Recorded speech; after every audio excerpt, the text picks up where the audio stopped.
Hi everyone, welcome to Poetry and Talk. Poetry and Talk is an online interviewing platform for poets to share their poetry, background, and inspiration. We're so grateful that you're watching today. We have a new guest poet to introduce you to. You can stay connected with us on social media, on our YouTube channel, and on our Facebook page, Poetry and Talk. We currently have close to 40 poet interviews for you to watch and be inspired by. Please subscribe, like, and share. We appreciate your support. I'm Leslie Sue, the host for Poetry and Talk. And again, thank you for watching. I'd like to welcome our guest poet for today, Mukund. Mukund, welcome. Thank you. It's good to be here.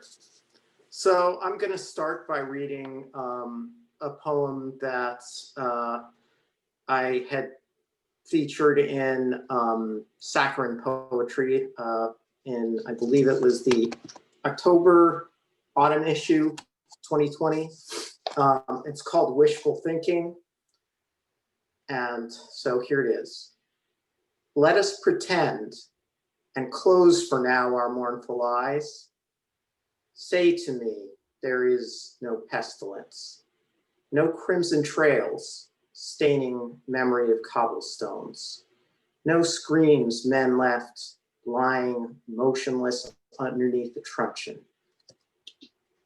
Let us imagine cherubim chanting on gauzy clouds, bright fantasy of what would be in story life that should exist.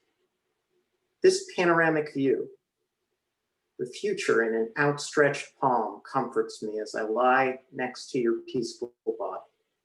Now is the time for unwilling eyes to open.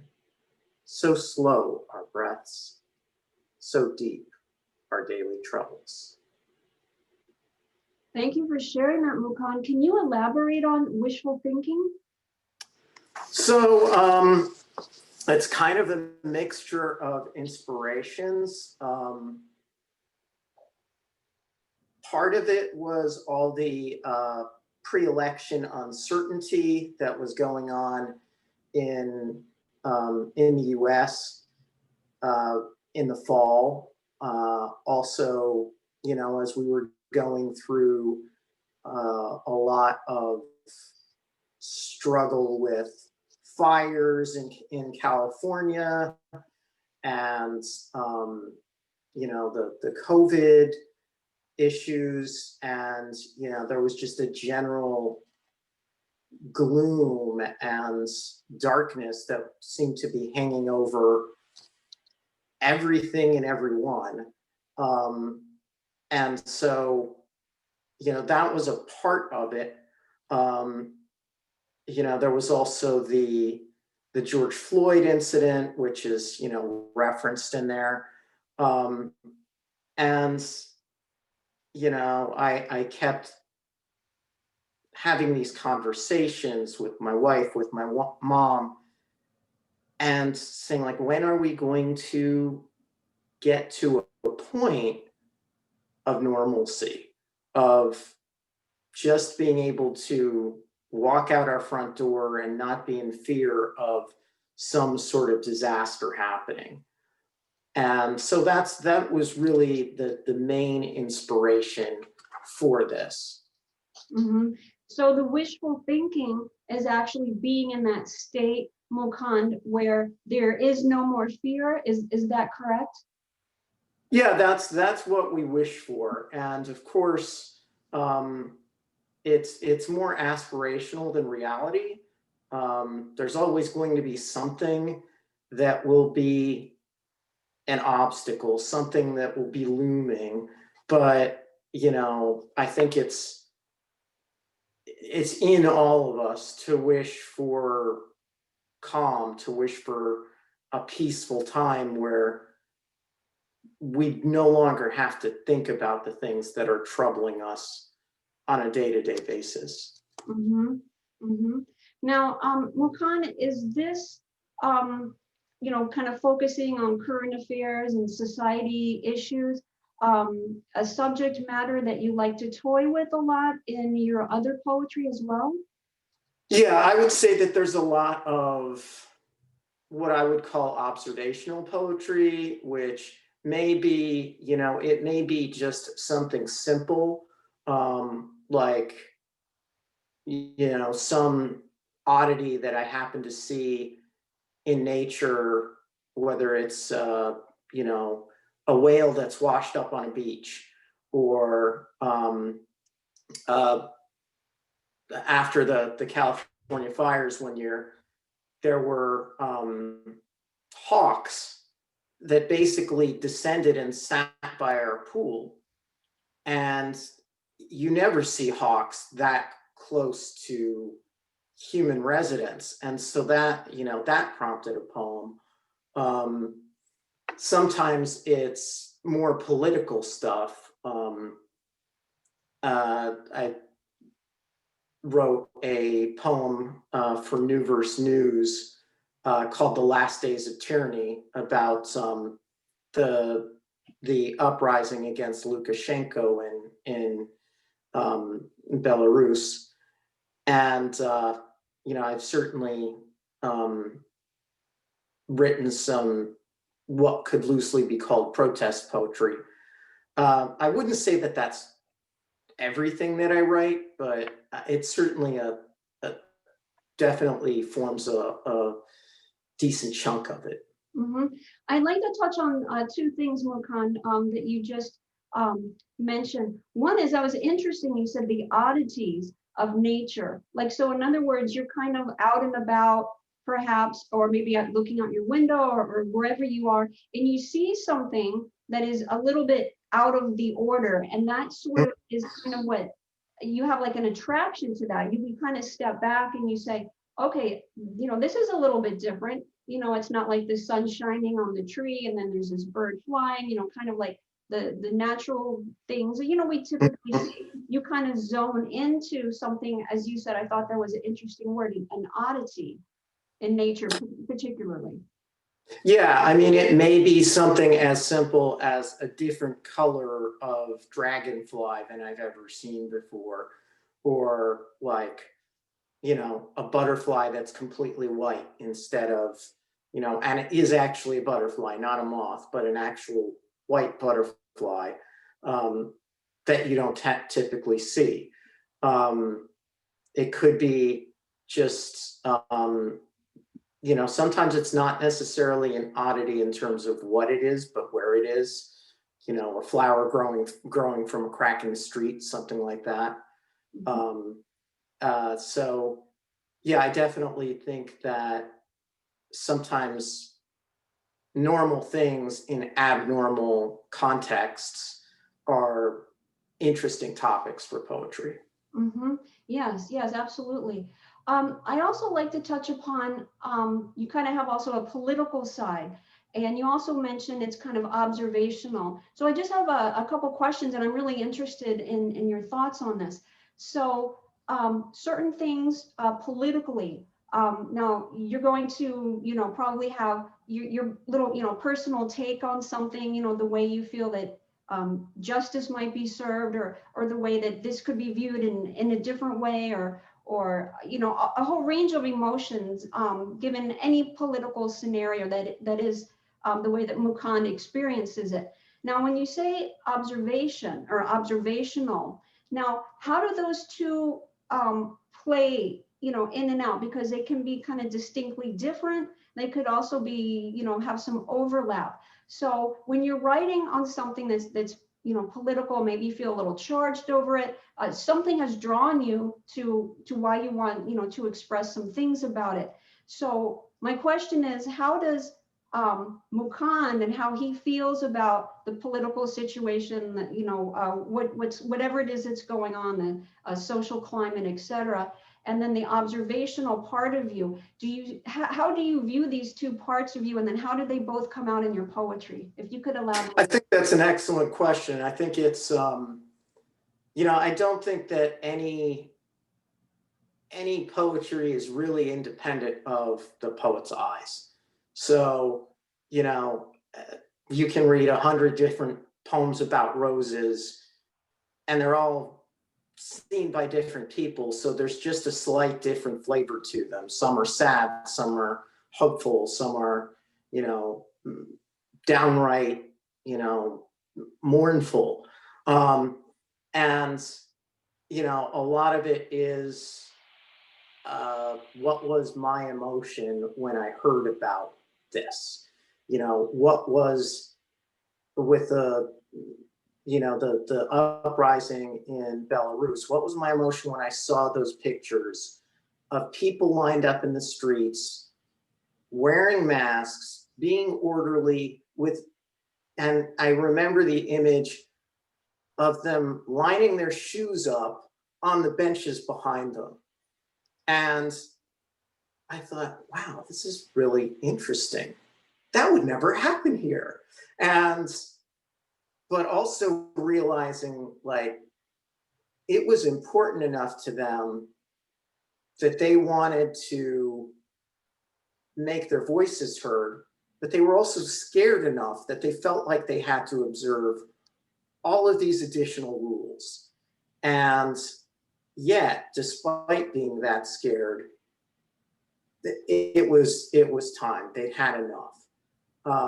So part of it was to pay tribute and, you know, also to bear witness to the way I'm seeing it. You know, there was one poem that I wrote about a local kid who got shot by the police and how that just kind of vanished. Like nobody talks about it. Nobody really made a big deal about it. But even the facts as they were reported were that there were 4 police officers and the kid didn't have a gun. And I thought to myself, this is wrong. Why is nobody talking about this? This, you know, somebody needs to bear witness. And so, you know, sometimes that's what it's about, is bearing witness to what I see as either people who deserve to be celebrated or people who, in a sense, have been ignored, forgotten.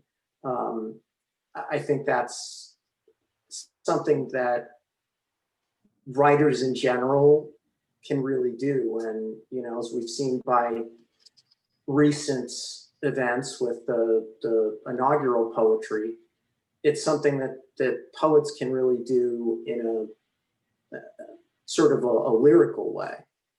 Mm-hmm. Yes, thank you for sharing that, Mukund. I'm also interested in when you are actually in your creative process and you're actually writing your poetry. It seems like you're pretty clear, and let me know if this is moving in the right direction, that you seem pretty clear in what you want to state, what you're going to write. And it seems like that's already kind of preset in a way. And then you go into writing your poetry, and then it's just kind of coming out. And what I wanted to differentiate with is that some poets actually find through their writing, it's a process of self-discovery and kind of sorting out their feelings and whatnot. I don't get that feeling from you. I feel like you are, like I said, you know, pretty clear with what you're going to be writing about, and then you just kind of let that unfold. Is that correct, or are there some different factors going on? I would say it's a combination. Like, for example, when I read Orhan Pamuk's the Sentimental and the Naive, not the Naive and the Sentimental Novelist, he was talking about how, in specifically, you know, fiction writers, but also poets have a tendency to either sort of systematically go through things or to just kind of let inspiration drive them. And how he felt that, you know, many poets, a larger fraction of poets compared to fiction writers, just kind of let inspiration drive them. And I kind of feel like what often happens is I'll get an idea for a topic, then I'll get an idea for a line or maybe 2 or 3 lines. and then I'll build from there. Sometimes it goes in reverse. Sometimes I get the idea for the lines, and then I figure out what it's about. For example, I've written some poems that were, about losing our daughter, and that was catharsis. That was, there is this giant personal topic that needs to come out, and I pretty much, I knew what the topic was about, but I didn't really fully know what the words and the metaphors would be that would express it. I did write one poem, for example, called The White Butterfly. And later on, I learned that the white butterfly actually has a traditional symbolic meaning in mythology around grief. So, which I did not know at the time that I wrote the poem. Yeah, I would say there are definitely times that I'll see something and I'll say, I need to write about this. When I saw the protests in Belarus, I said, I need to write about this.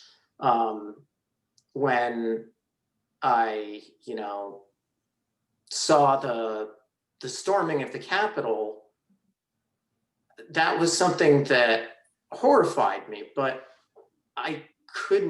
there was no prompt, no impetus that said, you need to write about this. So I didn't. And, when I saw a washed up whale on a California beach,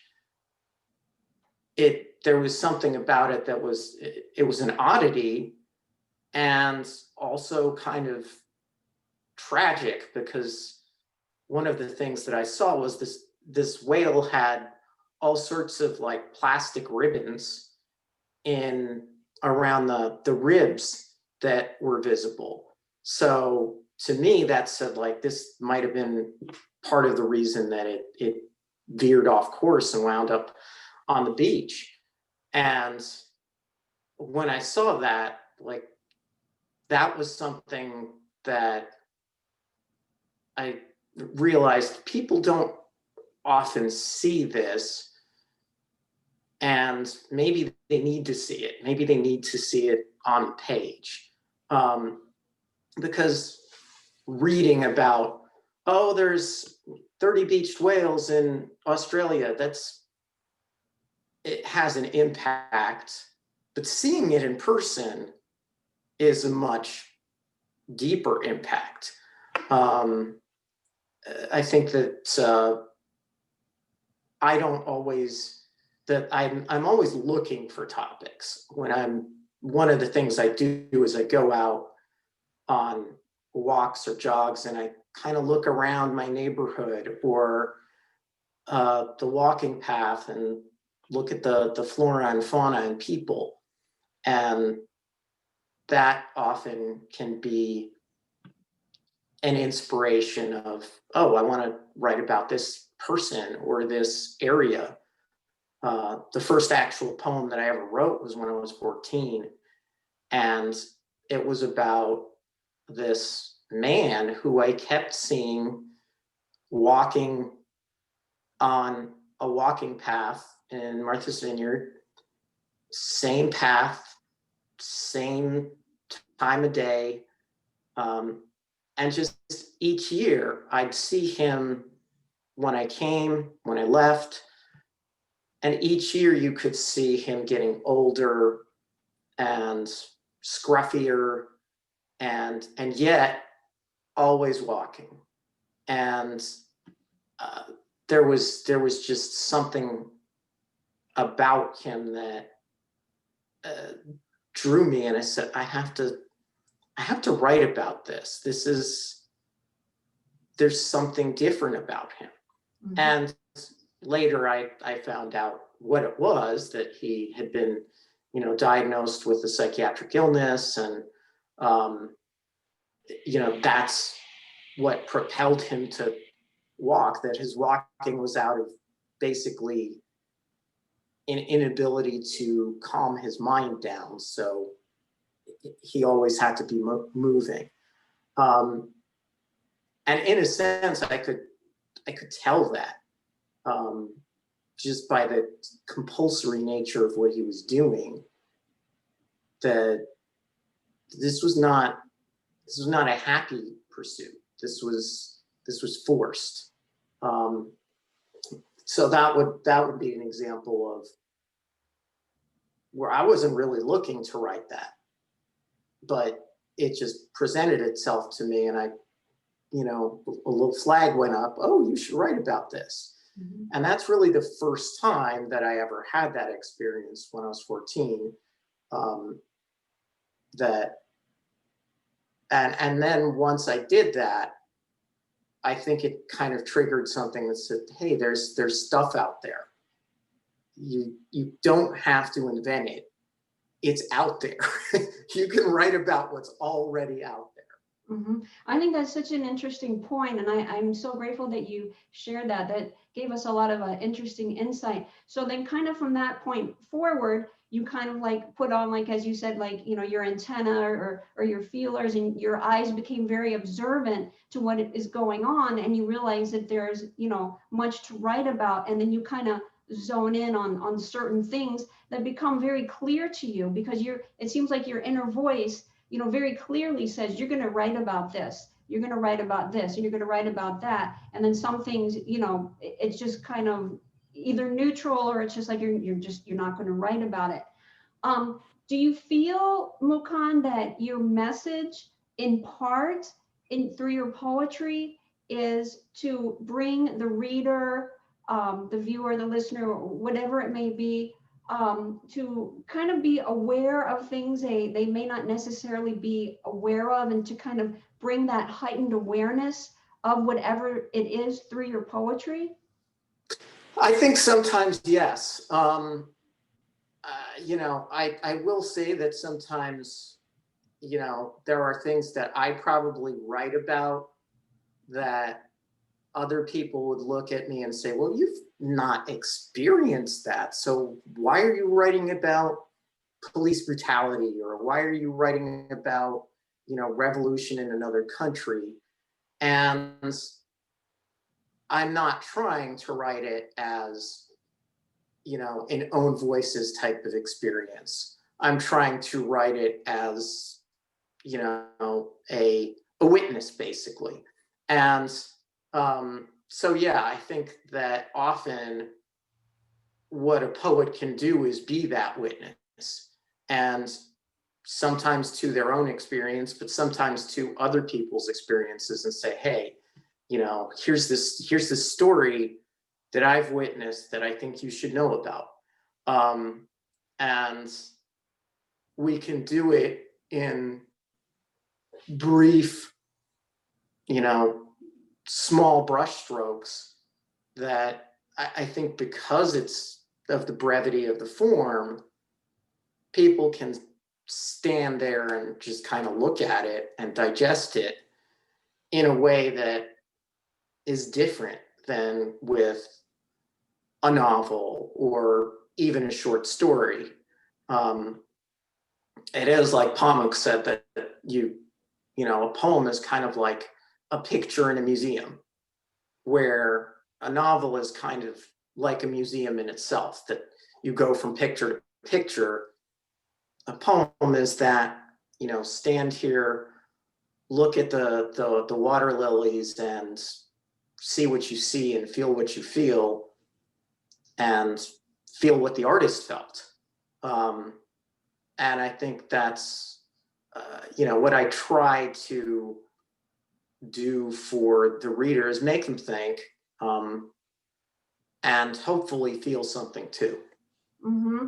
Right. And that's an interesting kind of blend of your personality, is what I'm getting to, is that kind of like very thinking, logical, linear, and yet you embrace your poetic self, that sees the beauty around you, and also that, wants to, have a voice for kind of like the voiceless is also, kind of a feeling that I'm getting as well.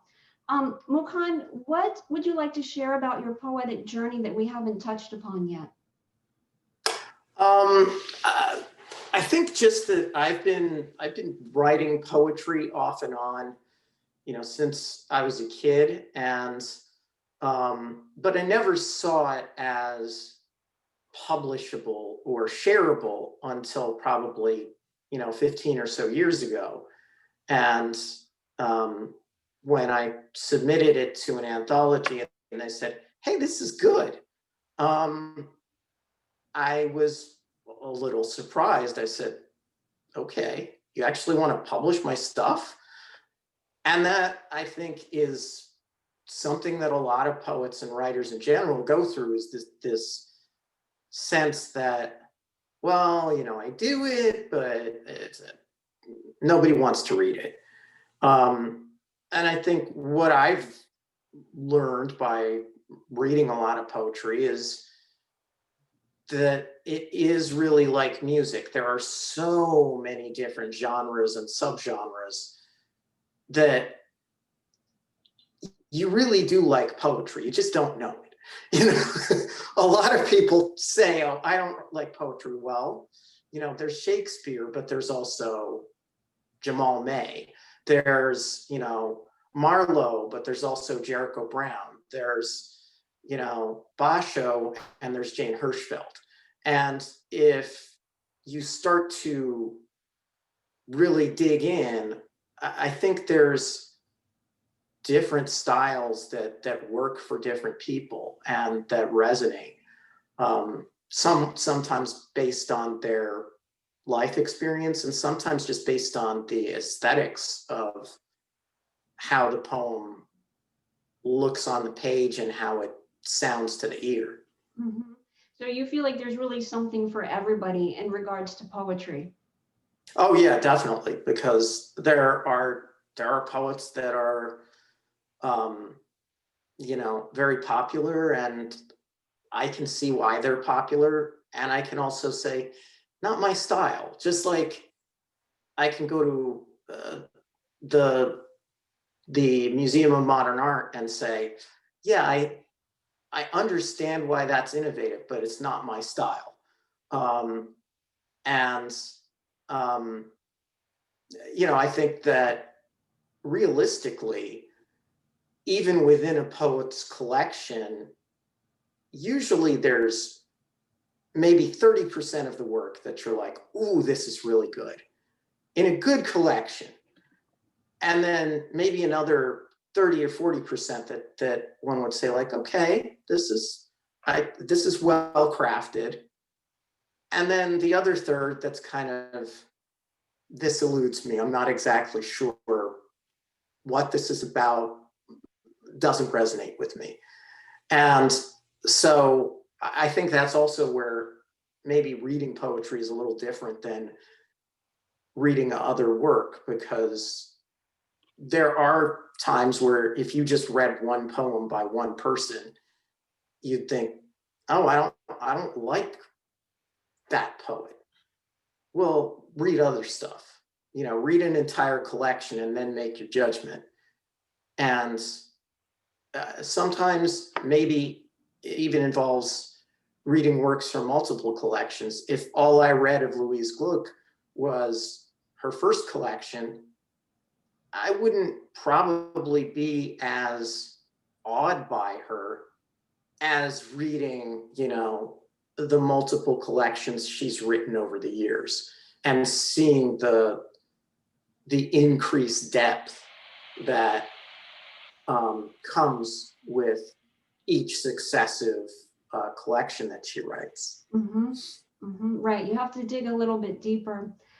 We still have a few minutes, Mukund. I have a question, because you're bringing up a lot of references, which I love, on all the arts, the visual arts, on music and other poets, writers, that you're kind of referencing and kind of sweeping them all, together and into all the arts. And I love all that. My question is, how does that play out in your creative process? Like, for in other words, like music, when you're writing, is there a flow? Do you like literally listen to music? Is in terms of the visual arts, do you get like visuals when you're writing your poetry? How does all these other arts that have influenced you that you've referenced come out when you're actually in your creative process, actually, writing poetry? So when I'm writing poetry, what I would say is that mostly the inspiration comes to me when I'm like moving through my environment, like walking or running or doing something like that. Or ironically, when I'm about to fall asleep. So I get a lot of good poetry ideas right before I go to sleep, and then I have to try and remember them or jot a little note down. I don't write while I'm listening to music because I can't divide my attention like that. I either have to be focused on the music or focused on the writing. So it's really hard for me to focus on two things at once. So I'd really love to be able to do that, but that's not something I can do. I do sometimes get visuals, and so I'll try to write the description of what's in my head, what's around me as I'm moving through that hypothetical environment.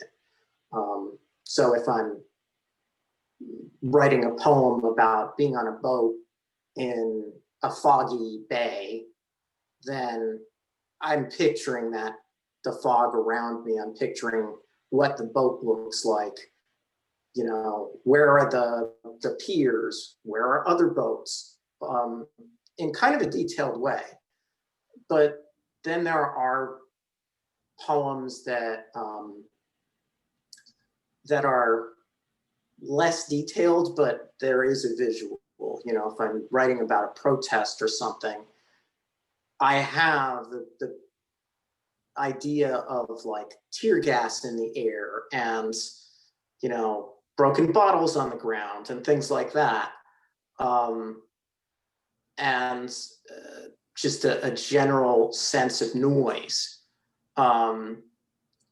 So I would say that I do kind of have an auditory and visual sense of environment when I'm writing about an environment. When it's more introspective, then it's, you know, I would say my thought process is quiet too, because I'm not really picturing anything. It's more confessional.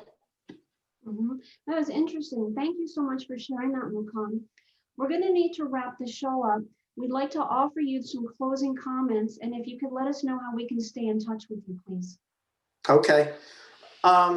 Yeah, I'm on Twitter at Mukund Gananadesikan with the number 1, and I'm also on Facebook, Mukund Gananadesikan, poet and novelist, and my first novel actually came out in November. It's called Errors of Omission.